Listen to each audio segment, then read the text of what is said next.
Welcome to academic notebook. This is me Shubham Agrawal. ये एक बहुत ही शॉर्ट वीडियो होने वाला है। इसमें अपन एक कॉन्सेप्ट डिस्कस करेंगे जो कि एसबीआई पीओ 2018 में पूछा गया था। ठीक है, ये सेम क्वेश्चन आया एसबीआई पीओ 2018 में कि let me give you a few advice.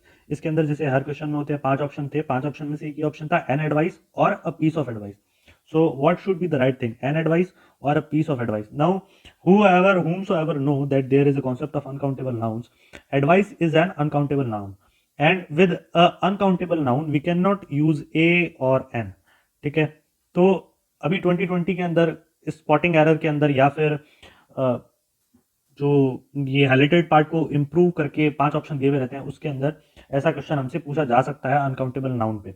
ठीक है, तो यहाँ पे जो हमारा राइट ऑप्शन होगा वो होगा a piece of advice, and this will be wrong because advice is an uncountable noun. तो ऐसे जितने भी अनकाउंटेबल नाउन होते हैं उसमें हम ए एन का उपयोग नहीं कर सकते हैं।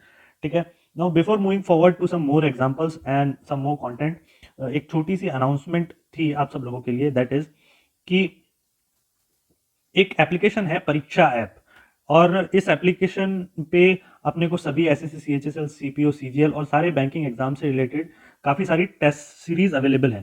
तो अनाउंसमेंट ये थी कि एक तो आप ये एप्लीकेशन डाउनलोड करके इसको यूज़ कर सकते हैं अपनी प्रिपरेशन के लिए, and apart from that academic 50 code है, ये कोड है, इस कोड को यूज़ करके आप 50% डिस्काउंट अवेल कर सकते हैं अगर आप इस परीक्षा ऐप से कोई भी टेस्ट सीरीज लेते हैं। तो जैसे अगर कोई 500 का या फिर 800 का टेस्ट सीरीज है, इसमें टेस्ट पासेस भी हैं। अगर आप एसबीआई पीओ की या फिर किसी भी बैंकिंग एग्जाम की प्रिपरेशन कर रहे हैं तो आप 3 महीने का या फिर 6 महीने का टेस्ट पास ले सकते हैं। ठीक है, एक एक हर टेस्ट सीरीज का फर्स्ट टेस्ट फ्री है, तो आप उसको टेस्ट देके, एक फ्री टेस्ट देके आप उसकी क्वालिटी चेक कर सकते हैं। एंड अपार्ट फ्रॉम दैट इस एप्लीकेशन में बहुत अच्छी बात मेरे को ये लगी कि इन्होंने काफ़ी सारे हर सब्जेक्ट के लगभग 175 क्विज इन्होंने दे रखे हैं हर एग्जाम के लिए। 175 10 मिनट्स के छोटे छोटे क्विज हैं। ठीक है, तो वो क्विज आप फ्री में दे सकते हैं। आप किसी भी सब्जेक्ट को खोल के, उस सब्जेक्ट का पर्टिकुलर चैप्टर खोल के उसके 10-10 मिनट के क्विज आप लोग दे सकते हैं। सो दैट इज अबाउट परीक्षा ऐप। और अगर आप कभी भी कोई भी टेस्ट सीरीज खरीदें तो डेफिनेटली ये कोड ध्यान रखिएगा। इस कोड को यूज करके, एकेडमिक 50 इज द कोड, इस कोड को यूज करके आप 50% डिस्काउंट अवेल कर सकते हैं स्ट्रेट अवे 50%। उसमें जैसे 500 का तो 250 और 800 का 400, कोई लिमिट नहीं है कि आप अप टू 100 या अप टू 200 ही डिस्काउंट गेन कर पाएंगे, ऐसा कुछ नहीं है। तो अगर आपको मन हो तो खरीद सकते हैं। और फ्री टेस्ट जो भी अवेलेबल है वो सारे जरूर लगाइए। एक फ्री टेस्ट एसबीआई पीओ का भी है और आईबीपीएस पीओ का भी है, क्लर्क का भी है, सारे प्रीलिम्स के लिए। ठीक है, ये अनाउंसमेंट थी। अब ये जो नेक्स्ट चीज है वही अनकाउंटेबल नाउन से रिलेटेड। अब इसमें अपने को एरर फाइंड आउट करना है। She could not find N accommodation in the new city. अभी जब अपन एन अकोमोडेशन देखते हैं ना तो हमें लगता है कि यार एन का यूज हो रहा है तो ये गलत नहीं होगा, दिस मस्ट बी राइट, क्योंकि we think this is a concept of articles, and articles के अंदर if they are using an before a vowel then we assume that this is correct, but actually this is not the concept of an article but of uncountable noun।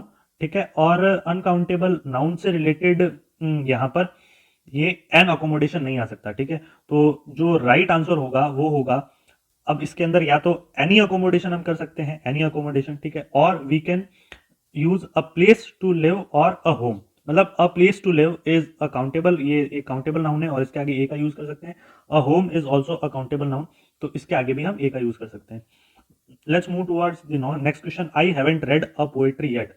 I haven't read a poetry yet. अभी a poetry, this seems fine to me, but here poetry is an uncountable noun। ठीक है, तो यहाँ पे फिर से error है। तो इसके अंदर जो राइट ऑप्शन होगा, तो इधर अगर ऑप्शन में एनी पोएट्री है तो वो सही हो सकता है, और या फिर अ पोयम है तो वो भी सही हो सकता है। तो we must be able to find out any uncountable noun if there is one, and find out that अगर वहां पर कुछ गलत यूज हो रहा है। We went on a travel to Amazon. अभी यहाँ पे फिर travel is also an uncountable noun, तो इसके आगे हम ए का यूज नहीं कर सकते हैं। तो इधर यहां पर ट्रैवल की जगह ट्रिप होता तो करेक्ट हो सकता था। ठीक है, तो ऐसे ही कई सारे अनकाउंटेबल नाउन्स हैं जो कि एग्जाम में आ सकते हैं। जैसे अकोमोडेशन हो गया, तो अब accommodation is an uncountable noun, इसके आगे ए एन का यूज नहीं कर सकते, बट अनकाउंटेबल नाउन के आगे एनी का यूज होता है। ठीक है, एनी का यूज यहां पर होता है। ठीक है, बैगेज और लगेज के आगे नहीं हो सकता, but a suitcase, a bag और अ रक्सैक। मतलब you must be able to find out the bread. Bread is not a countable noun, but we how we can use it, a loaf of bread और a bread roll. ठीक है, तो bread alone is not a countable noun. Lighting, अभी ये bread is a very common word, but किसी के mind में आएगा नहीं कि ब्रेड एक अनकाउंटेबल नाउन है, नॉट काउंटेबल। ठीक है, तो इसी तरह अगर आपको कोई भी वर्ड, ये इनमें से कोई भी वर्ड दिखे, accommodation, baggage, luggage, bread, lightning, luck, money, poetry, rain, travel, work, ठीक है, इनमें से कोई भी अनकाउंटेबल नाउन दिखे और उसके आगे ए या फिर एन का यूज हो, ठीक है, वर्क। अब कई बार क्या होता है, एक वर्ड के मल्टीपल मीनिंग्स होते हैं। अब ये नॉर्मल वर्क जो काम है वो हमेशा अनकाउंटेबल ही रहेगा, ठीक है, बट जैसे अब किसी वर्ड, बट इसके आगे कुछ और लगा हुआ हो, जैसे वर्क के लिए हम क्या कर सकते हैं, लेथ वर्क, मान लो वर्ड आया लेथ वर्क, ठीक है, तो लेथ वर्क यहां पर काउंटेबल बन जाता है, ठीक है। अभी if I say I am going to work, I am going to work, ठीक है, then this is a uncountable noun. But if I say I, but I can say I have done a lathe work.